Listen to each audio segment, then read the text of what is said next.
Hello friends, ഞാൻ doctor Trishna, medical director and chief physician Samatvam Trivandrum.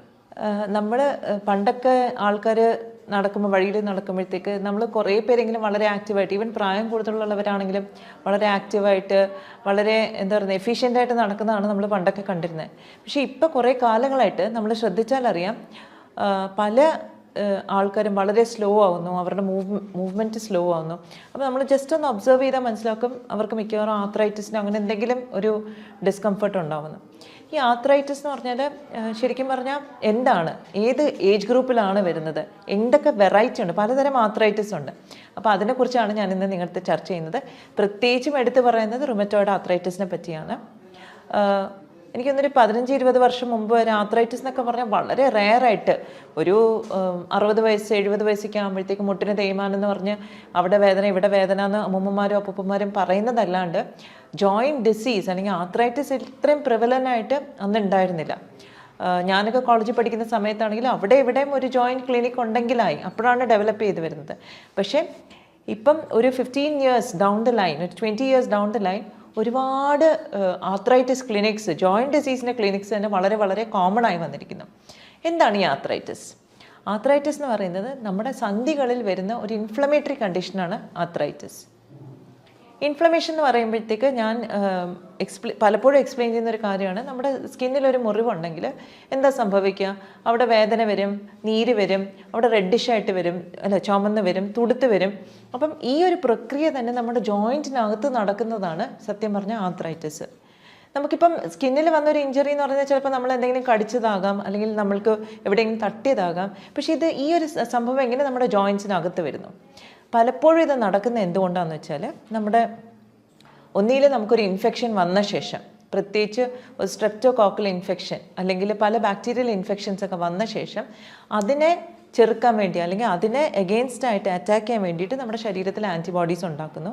പക്ഷേ ഇതിന് സിമിലർ ആയിട്ടുള്ള കെമിക്കൽസ് എന്തെങ്കിലും നമ്മുടെ ജോയിൻറ്റ്സിലുണ്ടെങ്കിൽ അതിനെ അറ്റാക്ക് ചെയ്യാനും ഈ ശരിക്കും പറഞ്ഞാൽ ഈ പ്രതിരോധ ശക്തിക്ക് ഉള്ള വൈറ്റ് ബ്ലഡ് സെൽസ് സെക്രീറ്റ് ചെയ്യും, കെമിക്കൽസ് സെക്രീറ്റ് ചെയ്യും, ആൻറ്റിബോഡീസും മറ്റും സൈറ്റോകൈൻസ് എന്ന് പറയും. ഇതിനെല്ലാം അപ്പം ജോയിൻറ്റിലും ഇതേപോലൊരു പ്രോട്ടീനുണ്ട്, അതിനെ ഡിറ്റക്റ്റ് ചെയ്ത് അതിനെ ഡിസ്ട്രോയ് ചെയ്യാനായിട്ടുള്ള ഒരു പ്രോസസ്സ് നടക്കുന്നു. അതാണ് സാധാരണ ഇൻഫ്ലമേഷനിൽ നടക്കുന്നത്. ഇൻഫെക്ഷ്യസ് കോസിന് ഇൻഫെക്ഷന് ശേഷമാണെങ്കിലും. അപ്പോൾ സാധാരണ എങ്ങനെയുള്ളവർക്കാണ് ഇൻഫെക്ഷൻ കോമൺ ആയിട്ട് എപ്പോഴും ത്രോട്ട് ഇൻഫെക്ഷൻ, ത്രോട്ട് വരുന്ന ആൾക്കാർക്ക് കാലക്രമേണ ഇങ്ങനൊരു ജോയിൻറ്റ് ഡിസീസ് അല്ലെങ്കിൽ ഇൻഫ്ലമേറ്ററി ജോയിൻറ്റ് ഡിസീസ് വരാനായിട്ടുള്ള സാധ്യതയുണ്ടാവും. കാരണം every time there is A throat infection, മിക്കവാറും സ്ട്രെപ്റ്റോകോക്കൽ ഇൻഫെക്ഷൻ എന്തെങ്കിലും ആയിരിക്കും. അപ്പോൾ അതിനെ ട്രിഗറിൽ വെച്ചിട്ട് നമ്മുടെ ബോഡിയിൽ ഇൻഫ്ലമേറ്ററി സെൽസ് അല്ലെങ്കിൽ ഇമ്മ്യൂൺ സെൽസ് ജോയിൻറ്റിനെ അറ്റാക്ക് ചെയ്യുന്ന കെമിക്കൽസും ഉണ്ടാക്കുന്നു. ഇത് കൂടാണ്ട് വേറെ എന്തൊക്കെയാണ് റീസൺസ്? പലപ്പോഴും ഇതൊക്കെയാണ് സാറിന് റുമറ്റോയ്ഡ് ആർത്രൈറ്റിസ് അല്ലെങ്കിൽ സീറോ നെഗറ്റീവ് ആർത്രൈറ്റിസ് എന്നൊക്കെ കണ്ടീഷൻസിൽ നമ്മൾ കണ്ടുവരുന്നത്. ഓരോന്നിനും പാറ്റേൺ കുറച്ച് വ്യത്യാസമാണ്, പെത്തോളജിക്കലിയും കുറച്ച് വ്യത്യാസങ്ങളൊക്കെ ഉണ്ട്. പക്ഷേ ജോയിൻറ്റ് ഇൻഫ്ലമേഷനാണ് എല്ലാത്തിലും കോമൺ. അപ്പോൾ ഇൻഫ്ലമേഷൻ എന്ന് പറയുമ്പോഴത്തേക്ക് എന്താ ബുദ്ധിമുട്ട്? നമുക്ക് രാവിലെ എഴുന്നേൽക്കുമ്പോഴത്തേക്ക് ചെറിയ ജോയിൻറ്റ്സിലുള്ള സ്റ്റിഫ്നെസ്, നമുക്ക് വിരൽ നിവർത്താൻ പറ്റില്ല അല്ലെങ്കിൽ മടക്കാൻ പറ്റില്ല, കടുത്ത വേദന മാത്രമല്ല, നമ്മൾ എത്ര വിചാരിച്ചാലും നമുക്കത് മൂവ് ചെയ്യാൻ പറ്റുന്നില്ല. That is one factor. Rheumatoid ആർത്രൈറ്റിസിലൊക്കെ ആണെങ്കിൽ 2 കൈയിലും ഒരേപോലെ ആയിരിക്കും മാനിഫെസ്റ്റേഷൻ ഉണ്ടാവുന്നത്, സിമെട്രിക്കൽ മാനിഫെസ്റ്റേഷൻ ആയിരിക്കും. പക്ഷേ സീറോ നെഗറ്റീവ് ആർത്രൈറ്റിസ്, അതായത് RA ഫാക്ടർ എന്ന് പറയുന്ന ഒരു കമ്പോണൻറ്റ് നമ്മുടെ ബ്ലഡിൽ നെഗറ്റീവ് ആണെങ്കിൽ നമ്മളതിനെ സീറോ നെഗറ്റീവ് എന്ന് പറയുന്നു. അതിൽ ചിലപ്പം ഇങ്ങനെ സിമെട്രിക്കൽ ആവണമെന്നില്ല, 2 കൈയിലും ഒരേപോലെ ആവണമെന്നില്ല, ഒരു കൈയിലാകാം, ഒരു കാലിലാകാം, അങ്ങനെയൊക്കെ വ്യത്യാസങ്ങൾ വരാം, എസിമെട്രിക്കലായിരിക്കും. പക്ഷേ ഇതിൽ സിംറ്റംസ് നമ്മൾ നോക്കുവാണെങ്കിൽ യൂഷ്വലി നമ്മളൊരു യങ് അഡൾട്ട്ഹുഡിൽ, അതായത് ഒരു 20 വയസ്സ് ആ ഏജ് ഗ്രൂപ്പിലായിരിക്കും ഇത് കോമൺ ആയിട്ട് കണ്ടുവരുന്നത്. കൂടുതലും നമ്മൾ ശ്രദ്ധിച്ചാൽ കാണും മൾട്ടിപ്പിൾ ജോയിൻറ്റ്സ് ഇൻവോൾവ് ആയിരിക്കും, ഒരു ജോയിൻറ്റ് മാത്രമല്ല ശരീരത്തിലെ പല ഭാഗങ്ങളും ഇൻവോൾവ് ആയിരിക്കും. ഇതിൻ്റെ ഒപ്പം തന്നെ ചിലപ്പോൾ നമ്മുടെ നട്ടിലും ഇൻവോൾവ് ആയിരിക്കും. അപ്പോൾ അങ്ങനെ ഒരു സിറ്റുവേഷനിൽ നമുക്ക് കടുത്ത നടുവേദന, എഴുന്നേറ്റ് നിവർന്നിരിക്കാൻ പറ്റുന്നില്ല, ആകെപ്പാടൊരു ബുദ്ധിമുട്ടും അസ്വസ്ഥതയായിരിക്കും. ഇതിൻ്റെയൊക്കെ ബുദ്ധിമുട്ട് എന്താണെന്ന് വെച്ചാൽ ഒരു യങ് ഏജിൽ വളരെ ആക്റ്റീവായിട്ടും വളരെ ആസ്വദിച്ചും ജീവിക്കേണ്ട ഒരു ഏജ് ഗ്രൂപ്പിൽ നമ്മൾ കിടപ്പിലായി പോകുന്ന ഒരു അവസ്ഥ വരെ വന്നേക്കാം, സിവിയർ അറ്റാക്ക് ആണെങ്കിൽ. അപ്പം ഇതിനെ നമ്മൾ വെച്ചുകൊണ്ടിരിക്കുമ്പോഴത്തേക്ക് ജോയിൻറ്റ് കൂടുതൽ ഡാമേജ്ഡ് ആയി പോകുന്നു. അപ്പം ഇറിവേഴ്സിബിൾ ചേഞ്ചസിലേക്ക് പോകുന്നു. നമ്മൾ എക്സ്റേ എടുത്ത് നോക്കിയാൽ നമുക്കത് കാണാൻ പറ്റും ആ ചേഞ്ചസ്. ഇതിനെന്താണ് ഒരു പ്രതിവിധി? അപ്പോൾ ആദ്യം നമ്മൾ പറഞ്ഞു infection can be major trigger. അപ്പോൾ ഇൻഫെക്ഷൻസ് ഫ്രീക്വൻ്റ് ആയിട്ട് വരാതിരിക്കാൻ നമ്മൾ ശ്രദ്ധിക്കണം. ഇൻഫെക്ഷൻ വരാതിരിക്കണമെങ്കിൽ നമ്മുടെ പ്രതിരോധ ശക്തി അല്ലെങ്കിൽ പ്രതിരോധത്തിന് ഉതകുന്നതായിട്ടുള്ള കോശങ്ങൾ അതിൻ്റെ പ്രവർത്തനം കറക്റ്റായിട്ട് നടത്തണം. അവിടെയാണ് നമുക്ക് പ്രാധാന്യം കൊടുക്കുന്നത്. കാരണം ഞാൻ പറഞ്ഞ കണക്ക് നമ്മുടെ ഒരു ട്രോപ്പിക്കൽ ക്ലൈമറ്റ് ആണ്. പെട്ടെന്ന് നമുക്ക് ഇൻഫെക്ഷൻ വരാനുള്ള ചാൻസാണ്. ഇപ്പോൾ നമ്മൾ പുറത്തുനിന്ന് ഒരിടത്തുനിന്ന് ഒരു ജ്യൂസ് വാങ്ങി കുടിക്കുന്നു അല്ലെങ്കിൽ ഭക്ഷണം കഴിക്കുന്നു, ഇൻഫെക്ഷൻ നമുക്ക് എപ്പോൾ വേണമെങ്കിലും വരാം. ത്രോട്ട് ഇൻഫെക്ഷൻ വെറുതെ സ്കൂളിൽ പോയി അല്ലെങ്കിൽ കോളേജിൽ പോയി വേറെ ആൾക്ക് ഇൻഫെക്ഷൻ ഉണ്ടെങ്കിൽ നമുക്ക് വരാം. എനിക്കൊന്ന് കോവിഡിന് ശേഷമാണ് എല്ലാവരും മാസ്ക് ധരിക്കാനൊക്കെ തുടങ്ങിയത്. അതിനു മുമ്പേ മാസ്കിനെ പറ്റിയൊന്നും Indians were never concern. Hygiene, തുമ്മുമ്പോൾ വാ അടച്ച് വെക്കുക, അല്ലെങ്കിൽ എന്താ പറയുന്നത്, നമ്മൾ കോൾഡ് ഉള്ളപ്പം ജലദോഷം ഉള്ളപ്പോഴത്തേക്ക് കോമൺ പ്ലേസസിൽ തുപ്പി വെക്കാതിരിക്കുക. ഇതൊക്കെ വളരെ ബേസിക് ആയിട്ടുള്ള ഹൈജീൻ കാര്യങ്ങൾ ഇന്ത്യൻസ് ആരും തന്നെ നോക്കിയിരുന്നില്ല. കോവിഡിന് ശേഷമാണ് ഇത് വളരെ കുറച്ചുകൂടെ ആൾക്കാർ ശ്രദ്ധിക്കുകയും മനസ്സിലാക്കുകയും പ്രവർത്തിക്കാനും തുടങ്ങിയത്. അപ്പം ഇങ്ങനത്തെ ഇൻഫെക്ഷൻ സ്പ്രെഡ് ആവുന്നൊരു ഇത് തന്നെ നമ്മൾ പ്രിവെൻറ്റ് ചെയ്യണം, നമ്പർ 1. നമ്പർ 2, അഥവാ നമ്മൾ ഇൻഫെക്ഷൻ എക്സ്പോസ്ഡ് ആയിട്ടുണ്ടെങ്കിൽ നമുക്കൊരു തൊണ്ടയിലൊക്കെ ഒരു കരകരപ്പോ എന്തെങ്കിലും ഒരു ബുദ്ധിമുട്ടോ ഉണ്ടെങ്കിൽ അന്ന് തന്നെ നമ്മൾ തൊണ്ട ഗാഗിൾ ചെയ്യണം, ഉപ്പ് വെള്ളമിട്ട് ഗാഗിൾ ചെയ്യണം. അതേപോലെ അന്ന് ഒരു ദിവസം നമ്മൾ ചൂടായിട്ടുള്ള പാനീയങ്ങൾ മാത്രമേ കുടിക്കുകയുള്ളൂ. ബിക്കോസ് ചൂട് ഈ ഇൻഫെക്ഷ്യസ് ഏജൻറ്റിനെ, പാത്തോജനെ ഡിസ്ട്രോയ് ചെയ്യും. പിന്നെ വേറൊരു കാര്യം നമ്മൾ ചെയ്യേണ്ടതെന്ന് പറഞ്ഞാൽ ഇത് മാത്രം ചെയ്താൽ മതിയോ? പോരാ. ഇതിനൊപ്പം നമ്മൾ നമ്മുടെ പ്രതിരോധ ശക്തിക്ക് ഉതകുന്നതായിട്ടുള്ള വൈറ്റ് ബ്ലഡ് സെൽസും റെഡ് ബ്ലഡ് സെൽസിനെ ഫങ്ഷൻ മെയിൻറ്റെയിൻ ചെയ്യുന്ന രീതിയിലുള്ള ഒരു ലൈഫ് സ്റ്റൈൽ ആയിരിക്കണം ലീഡ് ചെയ്യുന്നത്. അപ്പോൾ അതിന് നമുക്ക് ഭക്ഷണത്തിൽ അത്യാവശ്യം മഞ്ഞൾ, ടേമറിക്, തുളസി ഇതൊക്കെ നമുക്ക് ധാരാളം ഭക്ഷണത്തിൽ ഉപയോഗിച്ചാൽ നമുക്ക് ഇങ്ങനത്തെ ഇൻഫെക്ഷൻസ്, പെപ്പർ, കുരുമുളക്, ഇഞ്ചി, ഇതെല്ലാം നമ്മുടെ ഇൻഫെക്ഷൻസിനെ പ്രിവെൻറ്റ് ചെയ്യാനായിട്ട് നമ്മളെ ഒരുപാട് സഹായിക്കും. ഇനി ഓഫ് കോഴ്സ് നമുക്ക് ഇൻഫെക്ഷൻ വന്നാൽ നമുക്ക് എന്ത് ചെയ്യാൻ പറ്റും? ഇൻഫെക്ഷൻ വന്നു കഴിഞ്ഞാൽ ഡെഫിനറ്റ്ലി ഇനീഷ്യൽ സ്റ്റേജസിൽ ചിലപ്പോൾ സിവിയർ ഇൻഫെക്ഷൻ ആണെങ്കിൽ അല്ലെങ്കിൽ ഒരു വൈറൽ ഇൻഫെക്ഷൻ ആണെങ്കിൽ നമുക്ക് ഒരുപക്ഷെ ആൻറ്റിബയോട്ടിക്കിന് ആവശ്യം വരില്ല. അപ്പോഴും നമ്മൾ ഈ ഗാഗ്ലിംഗ്, സ്റ്റീം ഇൻഹലേഷൻ, തുളസി കഷായം ഇങ്ങനത്തെ കാര്യങ്ങളൊക്കെ മസ്റ്റായിട്ടും ചെയ്തിരിക്കണം. 3-4 പ്രാവശ്യം നമുക്കൊരു ദിവസം ഇത് ചെയ്താൽ നമുക്ക് ആ കാരണം എന്താണ്, ഇനീഷ്യലി ഒരു ഇൻഫെക്ഷൻ സ്റ്റേജിന് നമ്മുടെ ശരീരത്തിൽ കയറിയിട്ട് നമ്മുടെ പ്രതിരോധ ശക്തി അതിനെ ഡിസ്ട്രോയ് ചെയ്യാൻ പറ്റിയില്ലെങ്കിൽ ഈ ഇൻഫെക്ഷ്യസ് ഏജൻറ്റ് സ്പ്രെഡ് ആവും, അത് അവിടെ കോളനൈസ് ചെയ്യും. അപ്പോഴാണ് നമുക്ക് കൂടുതൽ കടുത്തൊരു ഇൻഫെക്ഷനിലേക്ക് പോകുന്നത്. ഓക്കെ, അപ്പോൾ അതിനെ നമ്മൾ ഒരു കാരണവശാലും ഈ ഇൻഫെക്ഷ്യസ് ഏജൻറ്റിനെ നമ്മുടെ ശരീരത്തിനുള്ളിൽ സ്പ്രെഡ് ചെയ്യാനായിട്ട് സമ്മതിക്കാൻ പാടില്ല. അപ്പോൾ അതിനാണ് നമ്മൾ ഫ്രീക്വൻ്റ് ആയിട്ട് ഇത് ചെയ്യണം എന്ന് പറയുന്നത്. അപ്പോൾ എത്ര ദിവസം നമുക്ക് സിംറ്റംസ് ഉണ്ടോ അത്രയും ദിവസം നമുക്ക് ഈ പറഞ്ഞ കാര്യങ്ങളെല്ലാം റെഗുലറായിട്ട് ചെയ്യണം. ഇതൊക്കെ ഇൻഫെക്ഷൻ്റെ കേസിൽ. ഇനി ഇൻഫെക്ഷൻ കൊണ്ട് മാത്രമാണോ ആർത്രൈറ്റിസ് വരുന്നത്? ഒരു പക്ഷേ അല്ല. ജനറ്റിക്, അതായത് ജനിതകമായിട്ടുള്ള ഒരു ടെൻഡൻസി ഉണ്ടെങ്കിലും ഒരു പക്ഷേ ആർത്രൈറ്റിസ് വരാം.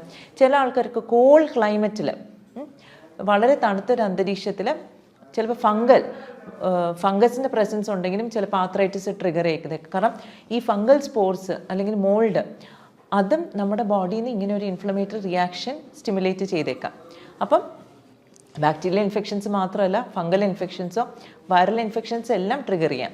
എക്സ്പോഷർ ഉണ്ടെങ്കിൽ മാത്രം കൂടെ ട്രിഗർ ചെയ്യാം. കാരണം ഏതൊരു പ്രോട്ടീനും ഏതൊരു ഫോറിൻ ബോഡിയും നമ്മുടെ ശരീരത്തിൽ കയറിയാൽ അതൊരു ആൻറ്റിജനായിട്ട് കണക്കാക്കി നമ്മുടെ ശരീരത്തിന് എന്തെങ്കിലും ത്രെറ്റ് ഉണ്ടെങ്കിൽ അതിനെ ഡിസ്ട്രോയ് ചെയ്യുന്ന ഒരു ജോലിയാണ് നമ്മുടെ WBC ചെയ്യുക. അത് ന്യൂട്രോഫിൽസ് എന്ന് പറയുന്ന കുറച്ച് സെൽസ് ഉണ്ട്, ഫാഗോസൈറ്റോസിസ് എന്ന് പറഞ്ഞൊരു പ്രോസസ്സ്, ഇതിനെ ചുറ്റി അതിനെ ഡിസ്ട്രോയ് ചെയ്ത് കളയുന്നു. അല്ലെങ്കിൽ ആൻറ്റിബോഡീസ് ഉണ്ടാക്കുന്നു, ലിംഫോസൈറ്റ്സ്, അതും ഇതിനെ ഡിസ്ട്രോയ് ചെയ്ത് കളയാൻ സഹായിക്കുന്നു. അപ്പം ഇങ്ങനെ ഒരു എക്സ്പോഷർ ഉണ്ടെങ്കിൽ തന്നെ നമുക്ക് ചിലപ്പം ഇങ്ങനത്തെ അസുഖങ്ങൾ ട്രിഗർ ചെയ്യാം. അപ്പം നമ്മൾ ചെയ്യേണ്ടത് ഇമ്മ്യൂൺ റെസ്പോൺസിനെ സപ്രസ് അല്ല ചെയ്യേണ്ടത്. കാരണം നമ്മുടെ ഇമ്മ്യൂണിറ്റി നമ്മളെ ഇൻഫെക്ഷൻസിൽ നിന്ന് പ്രൊട്ടക്റ്റ് ചെയ്യുന്നൊരു കാര്യമാണ്. അപ്പം ഈ റുമറ്റോയ്ഡ് ആർത്രൈറ്റിസോ സീറോ നെഗറ്റീവ് ആർത്രൈറ്റിസിലോ ഒക്കെ ഇമ്മ്യൂൺ സിസ്റ്റം റോങ് ആയിട്ട് പ്രവർത്തിക്കുന്നു എന്നുള്ളതാണ്, നമ്മുടെ കോശങ്ങളെ തന്നെ ഡിസ്ട്രോയ് ചെയ്യുന്നു. അപ്പോൾ അതിനെയാണ് നമ്മൾ ശരിക്കും പറഞ്ഞാൽ പ്രിവെൻറ്റ് ചെയ്യേണ്ടത്. അപ്പോൾ അതിന് വേണ്ടുന്ന ചില ഇൻഗ്രീഡിയൻസ് നമ്മൾ ഡയറ്റിലും ബാക്കി ഇൻക്ലൂഡ് ചെയ്യുകയാണെങ്കിൽ നമുക്ക് ശരിക്കും പറഞ്ഞാൽ ഇത് പ്രിവെൻറ്റ് ചെയ്യാൻ പറ്റും. പിന്നെ ഇതിൽ വേറൊരു ഇമ്പോർട്ടൻറ്റ് കാര്യം എന്ന് പറഞ്ഞാൽ നമ്മുടെ ഡൈജസ്റ്റീവ് സിസ്റ്റത്തിൽ ഒരുപാട് ബാക്ടീരിയ ഉണ്ട്.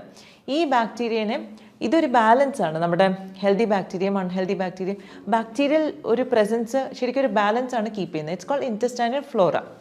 ചില സമയത്ത് എന്ത് പറ്റുന്നു, നമുക്ക് ലീക്കി ഗട്ട് എന്ന് പറഞ്ഞൊരു കണ്ടീഷൻ വരുന്നു. അതായത് നമ്മുടെ ഇൻറ്റസ്റ്റൈനകത്തുള്ള കോശങ്ങൾ തമ്മിലുള്ള ഡിസ്റ്റൻസ് കൂടുകയും അതിൻ്റെ ഇടയിൽ കൂടെ ആ ബാക്ടീരിയയുടെ കെമിക്കൽസ്, ടോക്സിൻസ് നമ്മുടെ ബ്ലഡിലേക്ക് പോവുകയും ചെയ്താൽ ഇതേപോലൊരു റെസ്പോൺസ് വരും. അപ്പം ആ ലീക്കി ഗട്ടിനെ നമ്മൾ ട്രീറ്റ് ചെയ്യുന്നത് വളരെ അത്യാവശ്യമാണ്. അപ്പോൾ ലീക്കി ഗട്ടിനെ ട്രീറ്റ് ചെയ്യണമെങ്കിൽ വളരെ ഇമ്പോർട്ടൻ്റ് ആയിട്ട് നമ്മൾ ചെയ്യേണ്ട ഒരു കാര്യമുണ്ട്. നമ്മൾ ഈ പറഞ്ഞ കണക്ക് നമ്മൾ ഈ ഷുഗറി ഫുഡ്സ് അവോയ്ഡ് ചെയ്യണം. കാരണം എന്താണ്, ഈ ബാക്ടീരിയനെ പരിപോഷിപ്പിക്കുന്നത് അനാവശ്യമായിട്ടുള്ള ബാക്ടീരിയ ഈ ഷുഗർ കഴിച്ച് നല്ല ഭംഗിയായിട്ട് അവിടെ അങ്ങോട്ട് എസ്റ്റാബ്ലിഷ് ചെയ്യും. അപ്പം നമുക്ക് ഈ high sugar food, carbohydrate food എല്ലാം ധാരാളം കഴിച്ചു കഴിഞ്ഞിട്ടുണ്ടെങ്കിൽ നമ്മൾ വിചാരിക്കുന്ന നല്ല ബാക്ടീരിയനൊന്നും കൊണ്ടുവരാൻ പറ്റില്ല. ആ പഴയ ബാക്ടീരിയ തന്നെ ഇതൊക്കെ കഴിച്ച് നല്ല രസിച്ച് അവിടെ ഇരിക്കും. അപ്പം നമ്മൾ ഈ കാർബോഹൈഡ്രേറ്റ്സും ബാക്കിയും വളരെയധികം മിനിമൈസ് ചെയ്തിട്ടായിരിക്കണം നമ്മൾ പുതിയ ബാക്ടീരിയനെ അവിടെ റിപ്ലനിഷ് ചെയ്യുന്നുണ്ടാവുക. അപ്പോൾ അത് ഗ്യാസ്ട്രിക് ക്ലെൻസ് എന്നുള്ള സിസ്റ്റം അല്ലെങ്കിൽ ഇൻറ്റസ്റ്റൈനൽ ക്ലെൻസ് എന്ന് പറഞ്ഞ രീതിയിലേക്ക് നമ്മൾ പോകണം.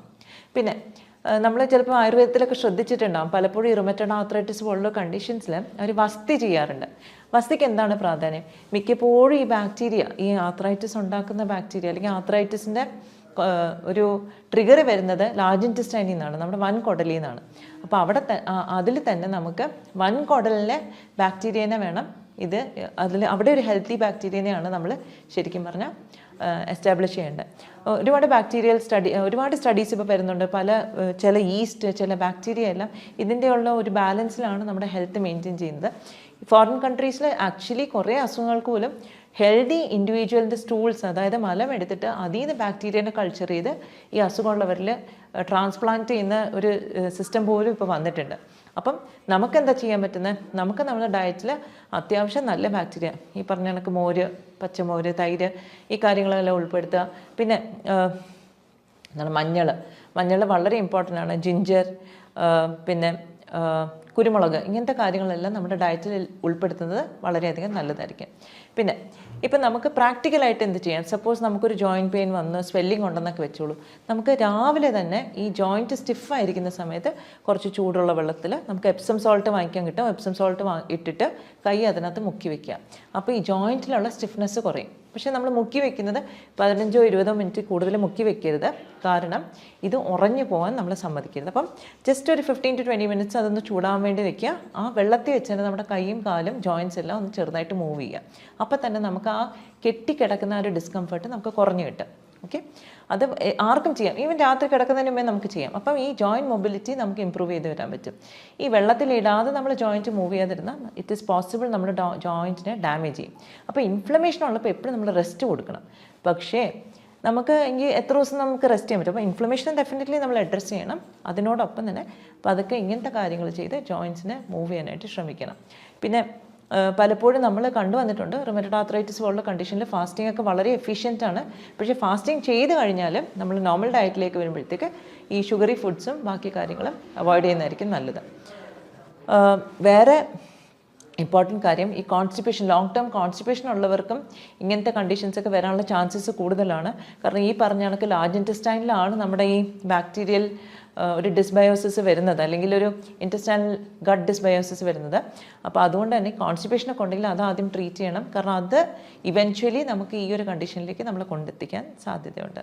അപ്പം ഇത്രയും കാര്യങ്ങൾ ശ്രദ്ധിച്ചാൽ തന്നെ നമുക്ക് ഈ റുമറ്റോയ്ഡ് ആർത്രൈറ്റിസിന് കുറേയൊക്കെ നമുക്ക് മാനേജ് ചെയ്യാൻ പറ്റും.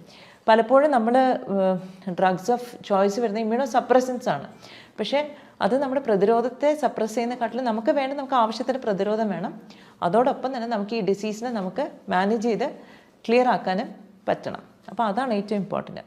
പിന്നെ ഇതിൽ ഏറ്റവും ഇമ്പോർട്ടൻ്റ് ആയിട്ടുള്ള വേറൊരു കണ്ടീഷൻ നമ്മൾ പലപ്പോഴും അഡ്രസ്സ് ചെയ്യുന്നതാണ് ഓസ്റ്റിയോ ആർത്രൈറ്റിസ്. ഈ ഓസ്റ്റിയോ ആർത്രൈറ്റിസ് എന്ന് പറഞ്ഞാൽ പ്രായം കൂടിയുള്ളവർക്ക് മുട്ടിനും ഒക്കെ തേയ്മാനം വരുമ്പോൾ ഉണ്ടാകുന്ന അതൊരു ഡീജനറേറ്റീവ് കണ്ടീഷനാണ്. അതായത് പ്രായാധിക്യം മൂലം പല പ്രാവശ്യം നമ്മളൊരു ജോയിൻറ്റിനെ ഉപയോഗിച്ച് കഴിയുമ്പോൾ അതിൽ വരുന്ന തേയ്മാനമാണ് ഓസ്റ്റിയോ ആർത്രൈറ്റിസ്. അപ്പം ആ ഓസ്റ്റിയോ ആർത്രൈറ്റിസ് എന്ന് പറഞ്ഞാൽ ആർത്രൈറ്റിസ് എന്നാണ് പേരെങ്കിൽ കൂടെ അവിടെ ഇൻഫ്ലമേഷനെക്കാട്ടിലും ഒരു ഡീജനറേഷനാണ് ഉണ്ടാകുന്നത്. അപ്പോൾ അതിന് നമ്മൾ കാർട്ടിലേജ്, നമ്മുടെ രണ്ട് സന്ധികളുടെ ഇടയിലുള്ളൊരു പാഡ് മാതിരിയാണ് കാർട്ടിലേജ്. ആ കാർട്ടിലേജിനെ പരിപോഷിപ്പിക്കുന്ന കാര്യങ്ങൾ, ഗ്ലൂക്കോസമിൻ, കോൺട്രോയിറ്റിൻ എന്ന് പറയുന്ന കുറേ ഇൻഗ്രീഡിയൻസ് ഉണ്ട്. അതായിരിക്കണം നമ്മൾ കൂടുതൽ കൊടുക്കുന്നുണ്ടാവുക ഫുഡിൽ. അപ്പോൾ അതിൽ വെച്ചിട്ട് നമുക്ക് കാർട്ടിലേജിനെ കുറേയൊക്കെ റിപ്ലനിഷ് ചെയ്യാൻ പറ്റും.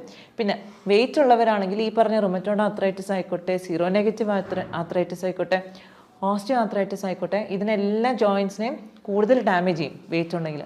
അപ്പോൾ വെയിറ്റ് മാനേജ് ചെയ്യുക വളരെ ഇമ്പോർട്ടൻ്റ് ആയിട്ടുള്ള കാര്യം.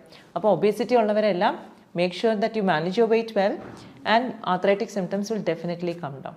അപ്പം ഇത്രയും കാര്യങ്ങൾ ശ്രദ്ധിച്ചാൽ തന്നെ നമുക്ക് റുമറ്റോയ്ഡ് ആർത്രൈറ്റിസ് ഒക്കെ വളരെ ഭംഗിയായിട്ട് മാനേജ് ചെയ്യാനായിട്ട് സാധിക്കും. Thank you for listening.